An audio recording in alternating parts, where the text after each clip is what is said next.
എല്ലാവർക്കും സ്വാഗതം. ഞാൻ റൂത്ത് ജോൺസൺ. നമുക്ക് ഇംഗ്ലീഷ് പറഞ്ഞു പഠിക്കാം. നല്ല നിലവാരമുള്ള ഇംഗ്ലീഷിൽ സംസാരിക്കാൻ നിങ്ങൾ ആഗ്രഹിക്കുന്നില്ലേ? എങ്കിൽ ഇന്നത്തെ ക്ലാസ് നിങ്ങൾക്ക് വേണ്ടിയുള്ളതാണ്. കാരണം നമ്മൾ ഇന്ന് കാണാൻ പോകുന്നത് ഗെറ്റ് എന്ന വാക്കുപയോഗിച്ചുള്ള വളരെ പ്രധാനപ്പെട്ട 14 ഫ്രേസൽ വേർബ്സ് ആണ്. ഈ ഫ്രേസൽ വേർബ്സ് എന്താണ്? നമ്മൾ ഗെറ്റിൻ്റെ ഉപയോഗം എപ്പിസോഡ് 96ലും 97ലും കണ്ടിരുന്നല്ലോ. എന്നാൽ ഈ ഗെറ്റിൻ്റെ കൂടെ ഓണോ ഇന്നോ ഓവറോ ഒക്കെ ചേർത്ത് കഴിഞ്ഞാലോ get on, get in, get over ഇങ്ങനെയൊക്കെ ആവുമല്ലോ. ഇവയാണ് ഫ്രേസൽ വേർബ്സ്. രസം ഇതല്ല, ഇതിൽ ഓരോന്നിൻ്റെയും മീനിങ് മറ്റുള്ളതിൽ നിന്നും വ്യത്യസ്തമാണ്. മാത്രമല്ല ഇവയൊക്കെ നമ്മൾ ദൈനംദിന ജീവിതത്തിൽ എപ്പോഴും ഉപയോഗിക്കാറുള്ളതാണ്. ഇംഗ്ലീഷ് പഠിക്കുന്ന ആരും ഇവ അറിഞ്ഞിരിക്കേണ്ടതാണ്. അപ്പം ഞാൻ ഈ പറഞ്ഞു തരാൻ പോകുന്ന സെൻറ്റൻസുകൾ നിങ്ങൾ നോട്ട് ചെയ്യുക മാത്രമല്ല ചെയ്യേണ്ടത്. ഞാൻ ഓരോ സെൻറ്റൻസും രണ്ടാമതായിട്ട് പറയുമ്പോൾ എൻ്റെ കൂടെ റിപ്പീറ്റ് ചെയ്യുകയും കൂടെ ആണെങ്കിൽ അത്രയും പ്രാക്ടീസ് ആകും. അപ്പോൾ വളരെ പ്രയോജനമുള്ള ഒരു ക്ലാസ് ആയതുകൊണ്ട് അവസാനം വരെ കാണണം. എന്നിട്ട് ഇഷ്ടപ്പെട്ടെങ്കിൽ ലൈക്കിൽ ക്ലിക്ക് ചെയ്താൽ തന്നെ അറിയിക്കുമല്ലോ. ആദ്യം തന്നെ ഒരു കാര്യം പറയട്ടെ. പലപ്പോഴും നമ്മൾ പോലും അറിയാതെ പല ഫ്രേസൽ വേർബ്സും ഉപയോഗിക്കാറുണ്ട്. ഉദാഹരണത്തിന് നമ്മുടെ ദിവസത്തെ പറ്റി നമ്മൾ പറയുമ്പം ആദ്യം പറയുന്നത് എന്താ?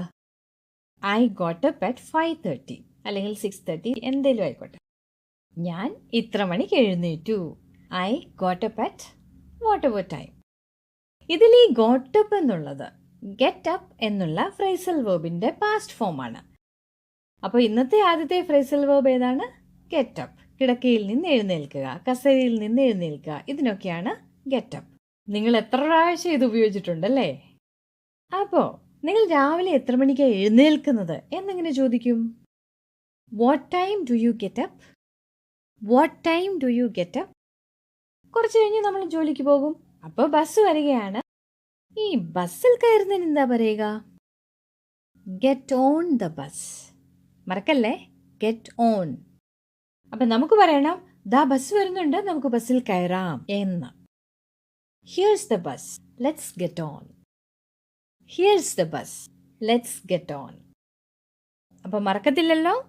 ബസ്, ട്രെയിൻ, പ്ലെയിൻ, ബൈക്ക് ഇതിലൊക്കെ കയറുന്നതിന് ഗെറ്റ് ഓൺ എന്നാണ് പറയുക. കയറുന്നതിന് ഗെറ്റ് ഓൺ ആണെങ്കിൽ ബസ്സിൽ നിന്നോ ട്രെയിനിൽ നിന്നോ ബൈക്കിൽ നിന്നോ ഒക്കെ ഇറങ്ങുന്നതിന് എന്തായിരിക്കും പറയുക? Get off. ഓണിൻ്റെ ഓപ്പോസിറ്റ് ഓഫ്, അത്ര ഓർത്താൽ മതി. സിമ്പിൾ അല്ലേ? അപ്പം നമ്മൾ പലപ്പോഴും ഇങ്ങനെ പറയത്തില്ലേ, ബസ്സിൽ നിന്ന് ഇറങ്ങുമ്പോൾ എന്നെ വിളിക്കണേ. ഇതെങ്ങനെ ഇംഗ്ലീഷിൽ പറയും? Give me a call when you get off the bus. Give me a call when you get off the bus. ഇവിടുത്തെ ഈ ഓഫ് ഡബിൾ എഫ് ആണ്, അത് ഓർത്താൽ മതി. എന്നാൽ കാറിൽ കയറുന്നതിന് ഗെറ്റ് ഓൺ അല്ല, ഗെറ്റ് ഇൻ ആണ്. അപ്പോൾ വാ കാറിൽ കയറ് എന്നെങ്ങനെയാ പറയുക? Come get in the car. Come get in the car. അപ്പോൾ കാറിൽ നിന്ന് ഇറങ്ങുന്നതിനോ? ഇന്നിൻ്റെ ഓപ്പോസിറ്റ് എന്താണ്? ഔട്ട്. Get out. ഓർക്കാൻ എളുപ്പമുണ്ട്. അപ്പോൾ ഫ്രണ്ട്സ് നമ്മൾ എത്തി, നമുക്ക് കാറിൽ നിന്ന് ഇറങ്ങാം എന്നെങ്ങനെ പറയും? Friends we have arrived, we can get out now. Friends we have arrived, we can get out now. Get out ഇങ്ങനെയല്ല നമ്മൾ പറഞ്ഞത് അല്ലേ? അപ്പോൾ ഒരു കാര്യം ഓർക്കണം, നമ്മൾ ഇംഗ്ലീഷ് സംസാരിക്കുമ്പം ചിലപ്പോൾ ഒരേ വാക്കായിരിക്കും, പക്ഷേ ടോൺ മാറുന്നതനുസരിച്ച് അർത്ഥവ്യത്യാസം വരും. എല്ലാ ഫ്രേസൽ വേർബ്സിൻ്റെ കാര്യത്തിലും ഇതിങ്ങനെയൊക്കെയാണ്. കാരണം ഞാൻ ഈ പറയുന്ന അർത്ഥം മാത്രമല്ല, വേറെ അർത്ഥം സന്ദർഭത്തിനനുസരിച്ച് മാറി മാറി വന്നെന്ന് വരും. അതൊന്ന് മനസ്സിൽ വെക്കണേ. അപ്പോൾ ഇതുവരെ നമ്മൾ get up, get on, get off, get in, get out, get ഉപയോഗിച്ചുള്ള ഈ 5 ഫ്രേസൽ വേർബ്സ് പഠിച്ചു അല്ലേ? ഈ ഗെറ്റ് ഓണിന് വേറൊരു പ്രധാനപ്പെട്ട അർത്ഥവുമുണ്ട്. മറ്റുള്ളവരുമായി നല്ല ബന്ധം വെക്കുന്നതിന്, അതായത് നന്നായി ചേർന്ന് പോകുന്നതിന് ഗെറ്റ് ഓൺ എന്ന് പറയും. നിങ്ങളുടെ കൂടെ ജോലി ചെയ്യുന്നവരുമായിട്ട് നിങ്ങൾ ചേർന്ന് പോകാറുണ്ടോ? അതായത് പഴക്കൊന്നും ഇല്ലാതെ സ്മൂത്തായിട്ട് പോകുന്നുണ്ടോ എന്നെങ്ങനെ ചോദിക്കും? Do you get on with your colleagues? Do you get on with your colleagues? Colleagues എന്ന് പറഞ്ഞാൽ കൂടെ ജോലി ചെയ്യുന്നവർ. അപ്പം ഞാൻ നേരത്തെ പറഞ്ഞില്ലേ, ഒരേ ഫ്രേസൽ വേർബിന് ഒന്നിലധികം അർത്ഥങ്ങൾ വരും. നേരത്തെ നമ്മൾ കണ്ടു ബസ്സിൽ കയറുന്നതിന്, ഇവിടെ നമ്മൾ രമ്യതയിൽ പോകുന്നതിനാണ് ഗെറ്റ് ഓൺ എന്ന് പറഞ്ഞത്. ഗെറ്റ് ഓൺ മാത്രമല്ല, ഗെറ്റ് എലോങ് എന്നുള്ള ഫ്രേസൽ വേർബിനും ഇതേ മീനിങ് തന്നെയാണ്. നല്ല രമ്യതയിൽ പോകുന്നു എന്നതിന്. അപ്പോൾ he dozen get along with his colleagues എന്ന് പറഞ്ഞാൽ എന്താ അതിൻ്റെ അർത്ഥം?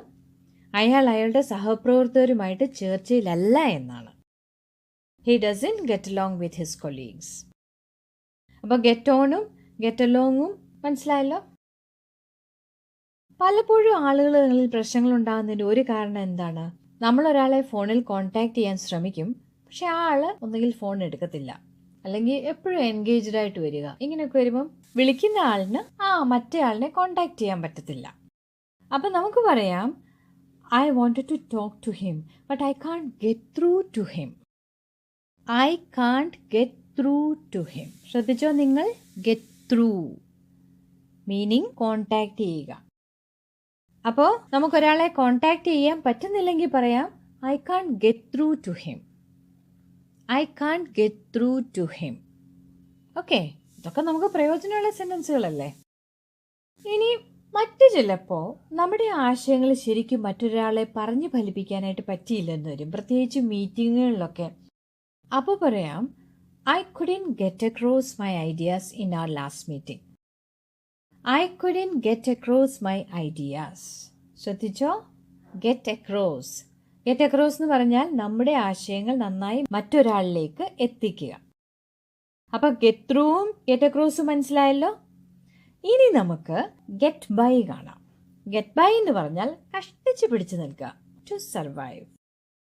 I can't get by on that money എന്ന് പറഞ്ഞാൽ ഇത്രയും പൈസയ്ക്ക് എനിക്ക് പിടിച്ചു നിൽക്കാൻ പറ്റില്ല എന്നാണ്. അതായത് ആ പൈസ വളരെ കുറവാണ്. I can't get by on that money. പ്രത്യേകിച്ച് വിലക്കയറ്റത്തിൻ്റെ സമയത്ത് ഇത് നമ്മൾ തന്നെത്താനെ പറഞ്ഞു പോകും അല്ലേ. അപ്പം നമുക്ക് പറയണം, അത്യാവശ്യത്തിന് രക്ഷപ്പെടാനുള്ള ഇംഗ്ലീഷ് എനിക്കറിയാമെന്ന്. എങ്ങനെ പറയും? I know enough English to get by. I know enough English to get by. കൊള്ളാം അല്ലേ?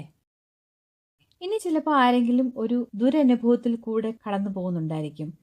ആരുടെയെങ്കിലും മരണമോ ബ്രേക്കപ്പോ അല്ലെങ്കിൽ ഒരു രോഗാവസ്ഥയിലൂടെയൊക്കെ കടന്നു പോകുന്നുണ്ടായിരിക്കും, അല്ലെങ്കിൽ എന്തെങ്കിലും വിപത്ത് വന്നിട്ടുണ്ടായിരിക്കും.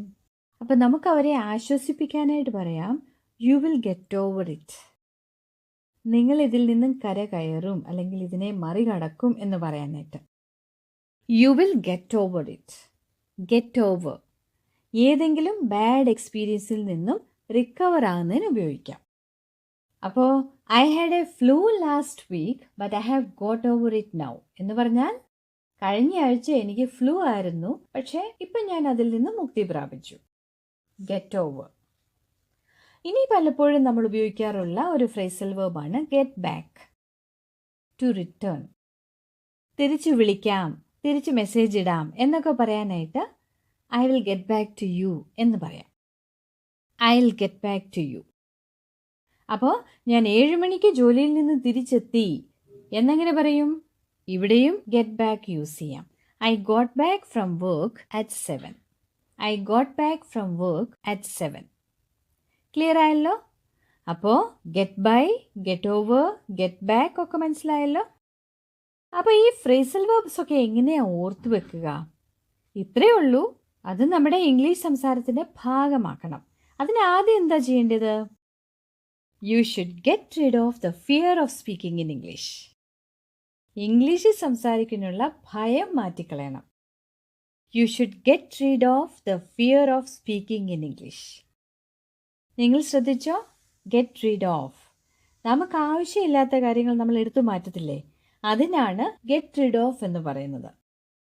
ഓക്കെ, അപ്പം നമ്മുടെ ഭയമൊക്കെ മാറ്റി ഈ ഫ്രേസൽ വേർബ്സ് ഒക്കെ ഉപയോഗിച്ച് സംസാരിച്ചാൽ soon you will get used to it. Get used to എന്ന് പറഞ്ഞാൽ പരിചയമാകും. You will get used to it. ഞാൻ എപ്പിസോഡ് 96 പറഞ്ഞിരുന്നു, ഗെറ്റ് ഉപയോഗിച്ച് ഒരുപാട് സെൻറ്റൻസുകളുണ്ട്. അപ്പം ഇന്നത്തെ ക്ലാസ്സിൽ പ്രധാനമായിട്ടും നമ്മൾ ദൈനംദിന ജീവിതത്തിൽ എപ്പോഴും ഉപയോഗിക്കാറുള്ള ഫ്രേസൽ വേർബ്സ് ആണ് കണ്ടത്. Get up, get on, get off, get in, get out, get along, get through, get across, get by, get over, get back, get rid of, get used to. അതുപോലെ ഗെറ്റ് ഓണിൻ്റെ ആണെങ്കിൽ നമ്മൾ 2 ഉപയോഗം കണ്ടിരുന്നു. ഈ class നിങ്ങൾക്ക് പ്രയോജനപ്പെട്ടില്ലേ? ഇന്നത്തെ ക്ലാസ്സിലെ നിങ്ങളുടെ ഏറ്റവും ഫേവറേറ്റ് ഫ്രേസൽ വേർബ്സ് ഏതൊക്കെയാണ്? അതൊന്ന് കമൻറ്റിലിടുമല്ലോ. ഇതുപോലെ നല്ലൊരു ക്ലാസ്സുമായിട്ട് അടുത്ത് തന്നെ വീണ്ടും കാണാം. ക്ലാസ്സുകൾ മുടങ്ങാതെ കിട്ടാനായി സബ്സ്ക്രൈബ് ചെയ്തപ്പോൾ ബെല്ലൈക്കൺ എനേബിൾ ചെയ്തിട്ടുണ്ടല്ലോ. Thanks for watching this channel. See you again and please stay safe.